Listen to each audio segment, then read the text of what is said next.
Chapter 8. The Conclusion of Li Shu's Journey. "It's been a long trip, but it's almost over," Aduo said, as she stood on the deck of the ship and savored the breeze. "Yes." Consort Li Shu had a firm grip on the railing. Her seasickness was much better now, but she was always afraid of a sudden toss of the boat might throw her off her feet, so she didn't let go. Aduo smiled at her antics. Li Shu responded with a pout, suddenly embarrassed. With them on deck at the moment were a lady-in-waiting, the young woman Aduo referred to as Ray, and 2 bodyguards. Ray was dressed in masculine clothing, but seemed to be a woman. Li Shu had been flustered around Ray at first, but after a while it occurred to her what was going on. Since Aduo wore men's clothing too, the 2 of them made a lovely picture together. Both were tall and slim, simultaneously pretty and cool. Li Shu could barely restrain a sigh when she looked at them, of admiration for one, and disappointment that she lacked the easy beauty of the other. Li Shu was 16, and she would have liked to say she was still growing, but she'd stopped getting taller last year, and her body seemed unlikely to grow any more womanly from here on out. She'd heard that cow's milk could help with that, and for a while she'd tried to drink it, but it made her sick to her stomach every time, and she eventually gave it up. To her chagrin, her ladies-in-waiting had discovered her making trips back and forth to the toilet. She knew they called her things like the hopeless consort and trophy consort behind her back. It made her upset and angry. Of course it did. But what could she say? She knew it was true. At least she was aware of the nicknames now. Even that was better, far better, than having no idea what her women were saying, dancing around them like a jester. Li Shu's thoughts must have shown on her face, for Aduo asked, "Will you be all right going back to the rear palace?" "Oops," the consort thought, and forced her lips to curve upward in a smile. "I'll be fine." She had allies now, even if only a few. Along with her chief lady-in-waiting, several of Li Shu's other ladies had recently begun to be more considerate toward her. The maid who came to get the laundry occasionally spoke with her too. Li Shu could just imagine what the former chief lady-in-waiting must have thought about her talking to someone of such low birth, but ever since the rebuke she'd received after trying to take Li Shu's mirror from her, the woman had been far more quiet. The laundry maid had told Li Shu that there was a book she loved but couldn't read, so Li Shu had been making a copy for her without telling the other ladies-in-waiting. It was a small secret, as secrets went, but with as little excitement as there was in the rear palace, it was enough to set the heart pounding. Aduo, meanwhile, looked at Li Shu with concern. "And can you do your job?" "I'll be fine," Li Shu said again. Her job. In other words, her duty as a consort. Sometimes that meant officiating at ceremonies, but Li Shu knew that wasn't what Aduo was referring to. She was talking about the Emperor's visits. To this point, His Majesty had never ordered Li Shu to be his bedfellow on account of her age. But she was 16 now, no longer too young. When this journey was over, one of those visits would be waiting for her. "You're Sir Uryu's daughter. What happened on this trip need not affect you. I'm sure you can still talk to the Night Prince."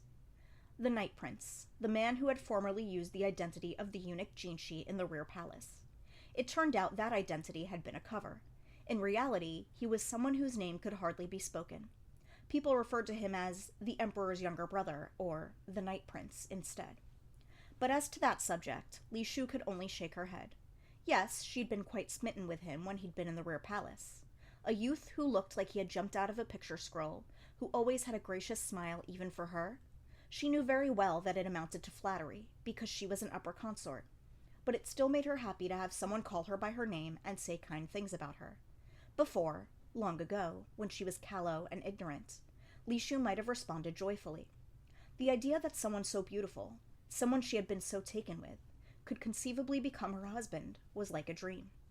But Li Shu understood. The young man's captivating smile was one he could and would show to anyone and everyone. She'd realized that almost a year ago now. It was the moment when she'd seen the imperial younger brother's unguarded smile, not the one like a celestial nymph, but one belonging to an ordinary young man. Li Shu had never seen it before, and it stabbed her with a realization that she was not special to him. "I couldn't. He would be wasted on me," she said. Aduo grinned at that. "Ho ho! Happy being the Emperor's upper consort, then." "Oh, that's not what I—" Li Shu waved her hands as if she could push the idea away. She felt she wasn't even fit to be His Majesty's consort, Empress Gyokyo and consort Liwa both seemed to Lishu as if they lived above the clouds, so far removed from her that when she was seated next to them at banquets, she always found herself wondering if it was really acceptable for her to even be there. Sometimes she noticed herself being more high-handed than she needed to with her ladies-in-waiting in an attempt to shore up her own confidence. She burned with shame at the thought. No. Then what, if I may ask, did you mean? Aduo gave her a teasing smile. Lishu puffed out her cheeks, but not too much. Strangely, she never really found it unpleasant when Aduo teased her. Lishu thought there was someone more suited to the Night Prince, as there was to the Emperor. She was quiet for a long time. What's the matter? Cat got your tongue, Aduo said, her eyes dancing, but Lishu continued to gaze silently at her. Aduo looked like a handsome young man, but she was a woman. Once, she had even been His Majesty's only consort. Both Empress Gyokyo, with the exotic allure of her red hair and green eyes, and consort Liwa, who was like a blooming rose, and clever too, were fit to be the centerpiece of His Majesty's garden. But when Lishu asked herself who was most suited of all to stand alongside the Emperor, her mind went back to when His Majesty was still the heir apparent. How he would occasionally pop his head in to steal a snack when Aduo and Lishu were taking tea together, and would bounce Lishu on his knee. She was an ignorant child then, and called him Uncle Beardy. It would bring a wry smile to His Majesty's face, while Aduo held her sides laughing. Now, it seemed unimaginable. Lishu would munch on some sweet treat and watch them, thinking, so this is what a husband and wife look like. She thought they went together better than any couple in the world. Maybe that was why she couldn't bring herself to accept this, even if she knew it was inevitable. Knew it had been inevitable from the moment she became a consort. Lishu was, and would be, one more obstacle between Aduo and the Emperor. She knew that love in real life was never as beautiful as it was in the picture scrolls, and this was what she had been born into. Yet she worried that Aduo, whom she adored, would come to despise her because of this. She thought, in fact, that Aduo might still be a consort if Lishu hadn't come to the rear palace. In her mind, though, neither did that mean she should become the Night Prince's wife. Ultimately, she found herself simply swept along by life, not knowing what she really wanted. She knew love, or perhaps love, from her scrolls and novels, but she didn't understand what it really was. You can just see the capital, Aduo said. Though still hazy in the distance, it was possible to make out the vast outer wall surrounding the palace. I'll head back to our quarters. I want to get my things in order. Aduo kept only a minimum of serving women. She largely looked after herself. It made her extremely impressive in Lishu's eyes. Me too. Lishu let go of the railing and made to follow Aduo. Ow! She exclaimed. The wood of the railing was somewhat rough, it seemed, for a splinter had pierced her palm. She tried to press her palm with her finger to draw it out, but all she succeeded in doing was making herself bleed. Frustrated by the shock of pain, she found another memory bubbling to mind. A servant of the Night Prince had saved Lishu 2 separate times. The first from bandits, the second from a wild beast from a foreign land. On the first occasion, he had easily driven off the bandits, but Lishu, cowering behind, hadn't been able to see his face. It was only when the lion had attacked that she'd seen him face to face for the first time. She'd imagined he would be older, but she realized they couldn't have been more than 5 years apart. She heard later that he was a member of the Ma clan. The young man had hurt his hand. Was it because of the all-out swing he'd taken at the lion? And was being tended to. Ray had tried to treat him, but the young man had declined her. The apothecary girl had noticed, however, and given him first aid over his objections.